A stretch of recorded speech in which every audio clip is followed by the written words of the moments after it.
Here is how to repost a public Instagram story even if you weren't tagged. So first, you need to go ahead and update your Instagram application. Make sure that you have the latest version of Instagram app, and you can do it by using the Play Store or App Store according to your device. If you see an update button instead of open, go ahead and tap on update in order to update it to its latest version. Now simply open the Instagram and locate the public story that you want to share and tap on the share icon, which is usually at the bottom of the screen. And then tap on add to story option, which is in the bottom left corner of your screen. A draft of the story will appear, which you can edit with stickers, text, music, and you can also tap on the story to make it full screen.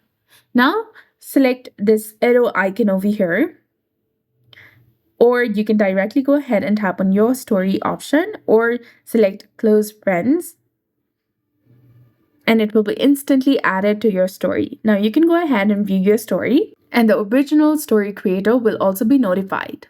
When your friends view your story, they can tap on the reposted story to see the original post. So that's it. I hope you found this video helpful. If you did, please like, share, and subscribe. Thanks for watching. We'll see you again in the next one.